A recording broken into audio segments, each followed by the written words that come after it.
Bonjour à tous, konnichiwa minna, c'est Kazu. Donc on se retrouve aujourd'hui pour la deuxième partie de ma vidéo anecdote de ce qui m'est arrivé au Japon. Et on va commencer tout de suite avec un truc un peu bizarre qui m'est arrivé quand j'étais au château d'Osaka. Donc je venais de finir la visite du château et c'était plutôt sympa, donc j'étais en train de me promener dans l'espèce de parc qu'il y a autour. Et brusquement, devant moi, j'ai vu tomber un petit enfant. Et la mère s'en était absolument pas rendu compte, donc je me suis précipitée. J'ai relevé le petit enfant en lui disant en japonais « fais attention ». Et la mère s'est retournée, mais genre comme si j'avais, j'en sais rien, comme si je voulais enlever son gamin ou je sais pas. Elle l'a arraché à mes bras, je le tenais juste, hein, je le tenais pas serré contre moi, je le tenais juste pour le relever. Elle l'a arraché à mes bras comme si j'allais, je sais pas, le tuer ou je sais pas quoi, en me fusillant du regard. Et dans ma tête, je me suis dit, juste un merci, ça m'aurait suffi en fait. J'ai rien fait à ton môme, je l'ai empêché de se faire mal. Ça m'a un peu, pas blessée, mais j'ai trouvé ça un peu raide.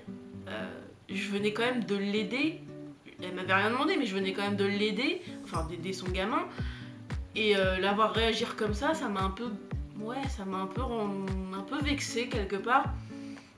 Alors après je me suis dit, machin, le coup des, enfin je suis étrangère, machin, je suis une inconnue, elle me connaît pas, enfin, mais le truc reste en fait, c'est que bah, je me suis sentie non pas indésirable, c'est pas le mot, mais j'avais vraiment l'impression d'avoir fait quelque chose de mal alors qu'en fait j'avais fait quelque chose de bien. Et du coup bah c'était un peu, ouais, c'était un peu dérangeant comme sensation. La deuxième anecdote, en fait c'est passé toujours à Osaka. C'était quand je cherchais la boutique News, la boutique Johnny's. Donc pas le Johnny's Shop officiel, hein, une boutique Johnny's dont je parlerai plus en détail dans une autre vidéo je pense. Le problème c'est que, alors je sais pas si je l'ai déjà mentionné, mais je n'ai absolument aucun sens de l'orientation. Mais aucun, zéro. Même avec un plan, même avec un GPS, j'arrive à me perdre. Donc dans Tokyo, ou dans n'importe quelle autre ville du Japon, là en l'occurrence Kyoto, Osaka, c'est voilà. Et disons que après avoir passé, je dirais, une demi-heure, une bonne demi-heure à chercher désespérément la boutique, je savais que j'étais pas loin parce que j'étais sortie à la bonne sortie de métro. Parce que j'avais eu la bonne sortie, on m'avait donné la sortie, enfin j'avais la sortie, et je savais que j'étais pas loin, hein. C'est comme quand tu tournes autour du pot mais tu tombes pas dedans. Et au bout d'une demi-heure j'en avais marre, j'étais presque prête à abandonner, et soudain j'ai vu passer un groupe de collégiennes. Et je me suis dit, Kazu, c'est le meilleur GPS que tu puisses trouver, demande-leur. Alors je me suis approchée du groupe de collégiennes qui s'est figé comme si, je sais pas, c'était genre oh, il y a une étrangère qui va nous parler, oh, si elle parle en anglais on est dans la merde. Je pense que c'était un peu ça dans leur tête. Le truc c'est que je leur ai demandé en japonais où je pouvais trouver la boutique, ce qui a eu l'air de les surprendre d'ailleurs, genre ah une étrangère, oh, parle pas anglais, parle en japonais, c'est bizarre. Et du coup, bah, une des collégiennes a fini par me dire de les suivre. Et du coup, le groupe entier m'a conduit jusqu'à la boutique qui en fait était genre, mais tellement à côté de là où j'étais. Mais je sais pas ce que j'ai foutu en fait. Mais genre, c'était vraiment à côté, mais genre à 2 minutes. Je sais pas ce que j'ai foutu avec mon plan, enfin avec mon GPS. Mais genre, j'étais vraiment à 2 minutes. Et du coup, bah... je les ai remerciées, toujours en japonais, et elles sont parties, mais j'ai trouvé ça vraiment sympa, et vraiment mon idée de le groupe de collégiennes, le meilleur GPS du monde quand il s'agit de trouver une boutique Johnny's, parce que forcément, ben voilà, les ados japonaises, les Johnny's, voilà. Donc ça c'était la deuxième anecdote, et vraiment j'ai trouvé ça sympa. La troisième anecdote m'est arrivée à Kyoto, le jour de mon arrivée à Kyoto en fait. Toujours un problème de sens d'orientation inexistant. Mais là c'était dramatique, c'est-à-dire que j'ai passé peut-être 2 heures à chercher désespérément comment atteindre mon hébergement. Et je voyais les heures qui passaient. J'avais déjà mis 2 heures, à peu près 2 heures de Shinkansen, plus parce que j'avais déjà demandé mon chemin à la gare hein, quand même. Et d'ailleurs à la gare il y avait un charmant jeune homme qui était là avec d'autres pour renseigner les touristes, donc il m'avait renseigné en anglais. Le problème c'est qu'en fait entre ce qu'il m'avait dit et le plan que j'avais, il y avait eu un léger souci qui s'appelait l'arrêt de bus indiqué n'est pas le bon. Enfin, si, c'était le bon dans un certain sens, mais en fait c'était mal écrit et du coup en fait la prononciation de cet arrêt de bus ne correspondait pas à la vraie prononciation, ce qui fait que quand je suis arrivée dans le bus, dans le deuxième bus, et que j'ai demandé où était l'arrêt, on m'a dit que j'y étais déjà, alors qu'en fait ça correspondait pas du tout au visuel que m'avait fourni l'auberge de jeunesse où je devais aller. Et du coup j'ai commencé à paniquer, mais genre, en fait quand je panique, vraiment, ma respiration s'accélère, je transpire. Et quand je panique vraiment à mort, je fonds en larmes. Et là j'ai fondu en larmes, mais d'une force. Je me voyais déjà obligée de rentrer sur Tokyo, obligée de retourner à Osaka, ou pire, obligée de retourner sur Tokyo et de demander à Christelle si je pouvais dormir chez elle. Enfin, j'ai tout envisagé comme solution catastrophique, parce qu'en plus la nuit, je voyais l'heure qui passait et la nuit qui allait pas forcément tarder à tomber, mais la nuit au mois d'octobre tombe assez vite et du coup je me voyais vraiment en galère. Et la personne qui était assise à côté de moi sur le banc derrière l'arrêt de bus, me voyant pleurer mais vraiment comme une fontaine de désespoir, alors la personne parlait pas anglais, mais elle m'a fait comprendre de la suivre et donc elle m'a emmenée au Koban, donc le petit poste de police de quartier qui se trouvait juste en face. La personne, le monsieur donc, a expliqué aux policiers d'un certain âge qui étaient là mon problème apparent. Donc il a pas compris mon problème vraiment, mais je pense qu'il a compris que j'étais perdue en fait, parce que vu ma tête, voilà.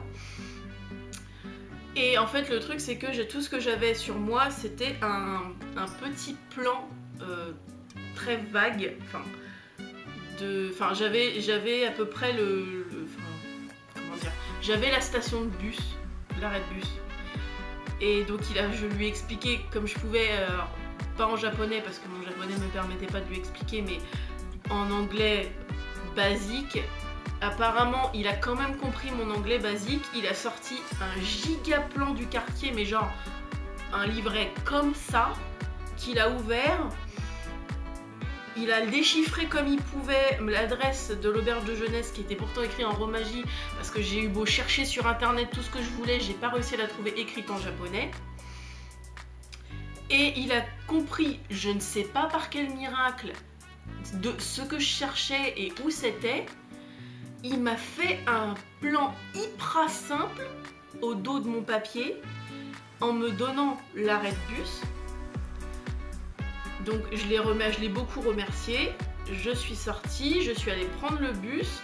Dans le bus, j'ai fini par demander, parce que le chauffeur en fait avait l'air de me dire que j'étais déjà à l'arrêt en question.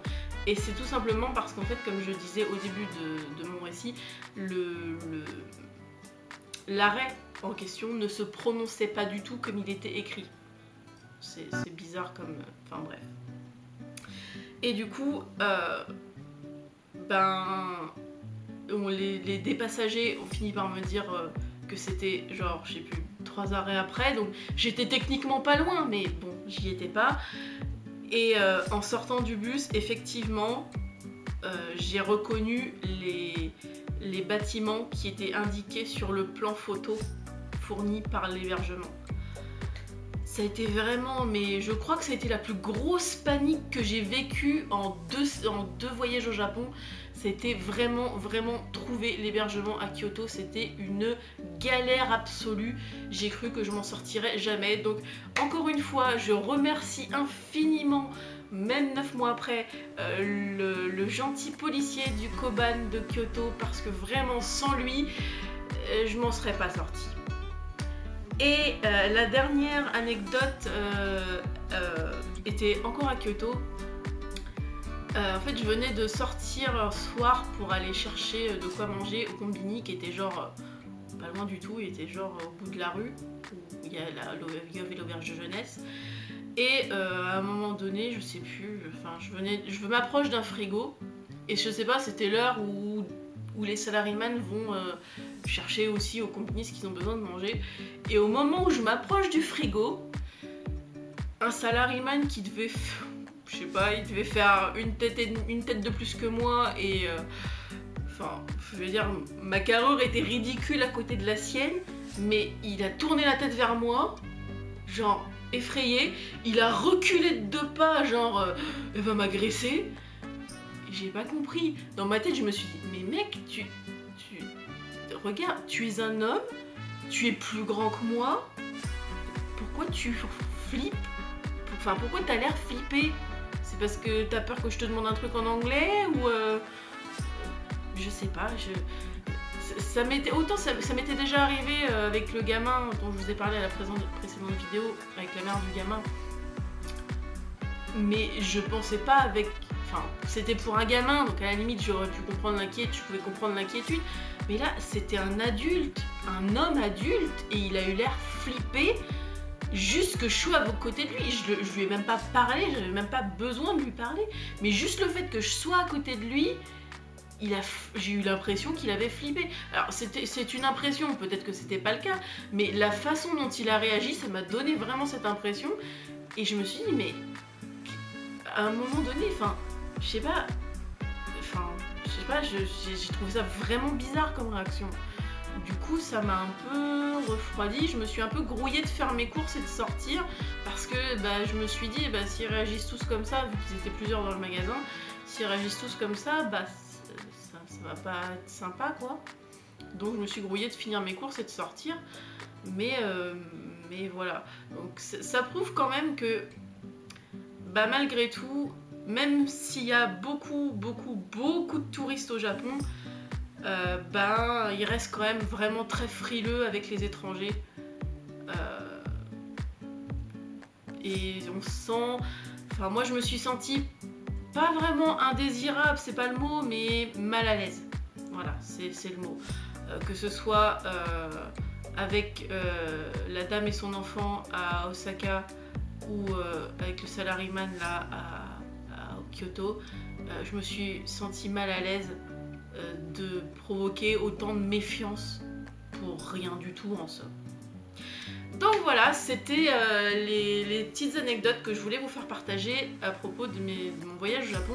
C'est des choses qui me sont arrivées en 2018 parce que pour 2015, mes souvenirs malheureusement ne remonte pas si loin et du coup je n'ai plus d'anecdotes de 2015 à vous raconter, mais je pense que c'est déjà pas mal pour 2008 puisque je vous en ai raconté 2018 parce que je vous en ai raconté 8, donc voilà, donc c'est fini pour aujourd'hui. J'espère que ces 2 vidéos vous ont plu. N'hésitez pas à vous abonner et à la chaîne et à activer la cloche de notification pour ne pas louper les prochaines vidéos, et moi je vous dis à la prochaine. Ciao ciao.